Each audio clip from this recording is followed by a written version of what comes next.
सभी को जय श्री कृष्णा। स्वागत है आपका आपके अपने चैनल संस्कार कथा चित्रण चैनल। आज के वीडियो में आपके लिए लाए हैं अधिक मास की श्रृंखला में अध्याय 3 और 4 की महात्म कथा का वाचन। जी हाँ, पहले 2 अध्यायों में हमने नैमिषारण्य तीर्थ में सभी ऋषियों द्वारा श्री सूत जी महाराज से और भगवान नारायण द्वारा नारद मुनि की वार्ता सुनी।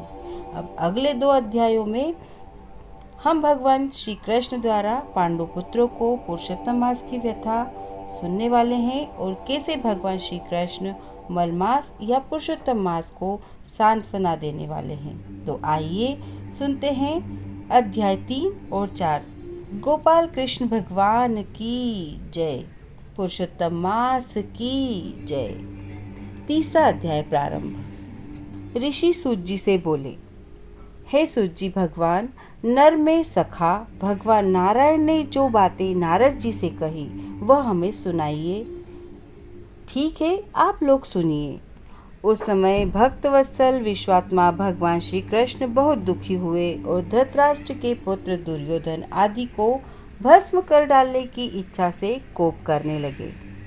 अर्जुन भगवान श्री कृष्ण के इस विभत्स रूप को देखकर कांप उठे। युधिष्ठिर सहित सभी भाइयों और द्रौपदी ने तब भगवान की हाथ जोड़कर स्तुति की। भगवान श्री कृष्ण का क्रोध कुछ शांत हो जाने पर हाथ जोड़कर अर्जुन ने कहा, हे नाथ, आप जगत की रक्षा करने वाले हो। इस तरह अर्जुन द्वारा करबद्ध विनती एवं बारंबार प्रणाम करने पर भगवान श्री कृष्ण ने अपने क्रोध को त्याग दिया। हे ऋषियों, तब पांडवों ने भी संतोष माना और उनके भयभीत मुख फिर से खिल उठे। तब श्री कृष्ण ने 2 घड़ी ध्यान किया और पांडवों के हित के लिए कुछ इस प्रकार कहा, हे राजन, आपने यह अनोखा प्रश्न किया। इसका उत्तर देने में मैं अपने को समर्थ पाता हूँ। चैत्राधिक मास, पक्ष, नाड़िकाएं, याम, त्रियाम, ऋतु, मुहूर्त, उत्तरायण, दक्षिणायन, वर्ष, युग, परार्थ, अंत और इनमें भी परे नदी, सम्मुक्त, झील, कुएं, बावड़ी, पल्लव, निर्झर, लता, वृक्ष, औषधि, बांस वृक्ष, वनस्पति, पूरग्राम, नगर, पर्वत आदि सबके सब मूर्तिमान हैं और अपने अपने गुणों के कारण ही पूज्य है। इन सब में कोई नहीं जो अपूज्य और स्वामी रहित हो। हे पांडुपुत्र, इन सभी में एक अधिक मास ही ऐसा था जिसका कोई स्वामी नहीं था। स्वामी विहीन होने के कारण सभी उसे अनाथ, स्वामीहीन, निंदनीय, अपूज्य और मलमास, रवि संक्रांतिहीन आदि नामों से पुकारते थे।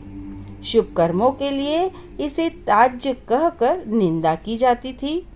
तब अंत में किसी प्रकार अपने मन को समझाकर वह मेरी शरण में आया।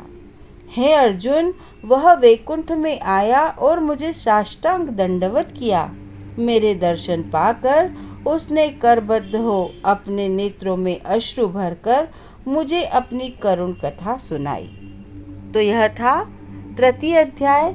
बोलिए विष्णु भगवान की जय। और आइए चौथा अध्याय प्रारंभ करते हैं। अधिक मास का भगवान की शरण में जाना।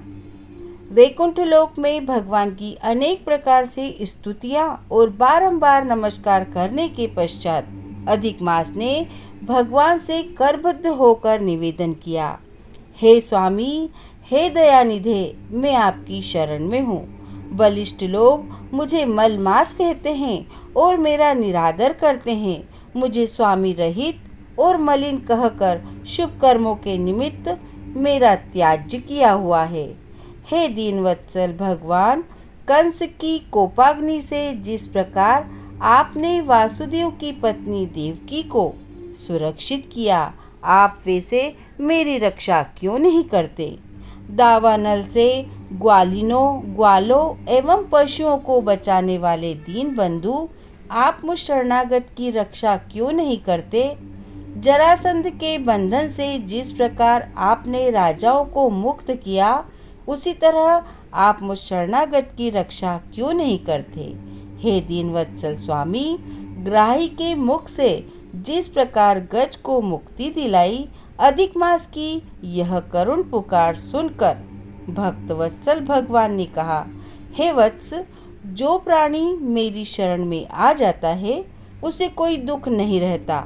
भगवान के ऐसे वचन सुनकर मलमास ने दीर्घ श्वास लेकर कहा, हे भगवान, आप आकाश की भांति संपूर्ण विश्व में व्याप्त हैं। आपसे छिपा क्या है? क्षण, लव, मुहूर्त, दिवस, रात्रि, पक्ष, मास आदि सभी अपने अपने स्वामी से आदेश पाकर सदा निर्भय आनंद मग्न रहते हैं, परंतु मेरा कोई स्वामी नहीं, मेरा कोई नाम नहीं है और न मेरा कोई आश्रित ही है। इसी से देवता मेरा निरादर करते हैं और मनुष्यों ने भी शुभ कार्यों से मुझे निषिद्ध कर रखा है। आंसू बहाते हुए मलमास ने आगे कहा, हे प्रभु, प्रत्येक स्थान पर सभी जीवों से ऐसा भीषण अपमान पाकर मैं अब जीवित नहीं रह सकता। आप प्रभु हैं, मैं एक तुच्छ जीव हूँ, बार बार आपसे क्या कहूँ। ऐसा बारंबार करते हुए वह मलमास लक्ष्मीपति के समक्ष शांत होकर गिर पड़ा। नारायण कहने लगे, उस समय वह अधिक मास जो ही गिरकर चुप हुआ, भगवान श्री कृष्ण दया से भर उठे और मधुर वचनों से उसे सांत्वना देने लगे। बोलिए विष्णु भगवान की जय। तो यह था चतुर्थ अध्याय। आपको पुरुषोत्तम मास महात्म कथा का तृतीय और चतुर्थ अध्याय कैसा लगा, हमें कमेंट कर अवश्य बताएं। चैनल पर नए आए हैं तो आने वाले नए वीडियो को देखने के लिए चैनल को सब्सक्राइब अवश्य करें। जय श्री कृष्णा।